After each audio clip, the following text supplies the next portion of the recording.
All right, Nick, let's talk about the Ohio State Buckeyes. This is a team that has been on top of the college football world what seems like the last decade. They have been very, very competitive, and they do that by not only focusing on the here and now, Nick, but Ryan Day and co are always looking forward to the future. And this move in particular, Nick, isn't even just 2024. It's looking past that, showing the Buckeyes always have their sights set on the future.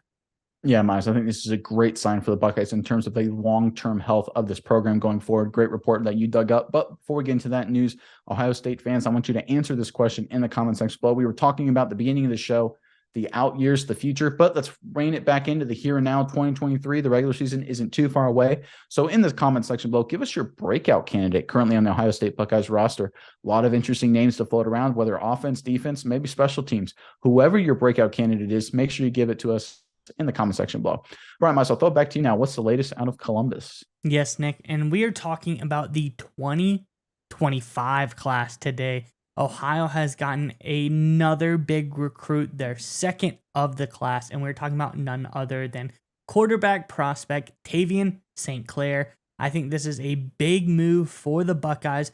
The quarterback gods, Nick, they take it. They took away Dylan Raiola. He moves to Georgia. I think Ohio State's going to be better off for that. But they also give Tavian St. Clair to the Buckeyes. I think this is a big move going forward. And let's go over to the article on cleveland.com and read a little bit about what this move is for the program. Ohio State has found its 2025 quarterback in Tavian St. Clair of Bellefontaine High School, ending a 10-year drought for the in-state field generals. Big point right there, Nick. The nation's number 33 player and number 25 quarterback chose the Buckeyes from a list of 25 offers, and a bulk of that coming over the past few months as the 4-star has started to become a bigger name on the recruiting trail. That makes me think potentially, Nick, this guy could even turn into a 5-star before everything is all said and done.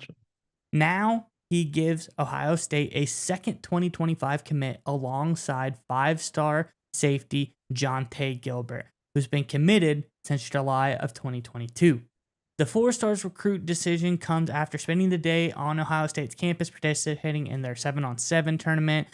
Their school finished runner-up to Findlay High School, but I think a big part here, Nick, is that he has been there 3 times in the last few days, also being at some day camps where he worked one-on-one with head coach Ryan Day and quarterback coach Corey Dennis. So I think this is really positive news for the Buckeyes.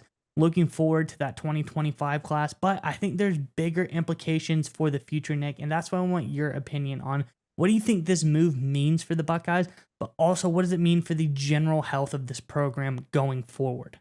Yeah, Miles, I think there's 2 big points I want to highlight here. I always look at smart programs, big time programs that are trying to compete for national titles, which of course Ohio State is, early on in the recruiting cycle for a certain class, which of course this is early for the 2025 class. The smart programs focus local. I think some of the big programs run into problems when they try and go national too early when it comes to recruits. For example, Ohio State trying to get guys out of Texas, California, Florida, New York State, things like that. Because one of the things, it's a long recruiting cycle. And if you ignore some of the local talent, if you don't button that up, it gives the opportunity for some of your competitors to go in and poach some of these great talented folks.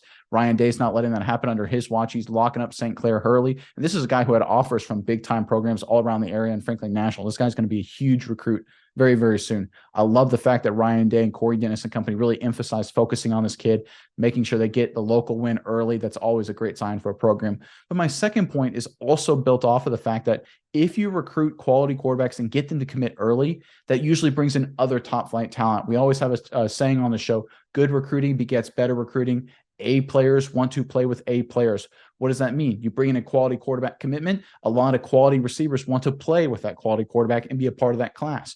A lot of offensive linemen want to block for those wide receivers and that quarterback in that class. A lot of DBs want to cover those great wide receivers and so on and so forth. It builds a flywheel effect, and a good recruiting class can become great very quickly as long as you have that linchpin starting point of a quality quarterback commit. That's what I think St. Clair can bring the Ohio State Buckeyes in terms of the 2025 class. And the fact that Ryan Day and company recognizes it so early, I think it's going to be a powerful momentum builder. And to me, it just speaks to the long-term vision of the program. And look, the last couple seasons, Ohio State, of course, losing to Michigan, not went how the Buckeyes fans want at all. Of course, they lost in the college football playoff. Georgia, I think this close, make a kick, right? Completely different dynamic. Marvin Harrison Jr. doesn't get knocked out. I think they probably win that game. But I think as much as the short-term focus is there, I think the fact that Ryan Day in this program also keeps an eye for the long term makes me think that this team's going to be winning 11, 12, 13 games, competing for national titles, not just in 2023, not just in 2024, but throughout the rest of the 2020s, because they think that way. And it's a credit to what they do at this program to building long-term success.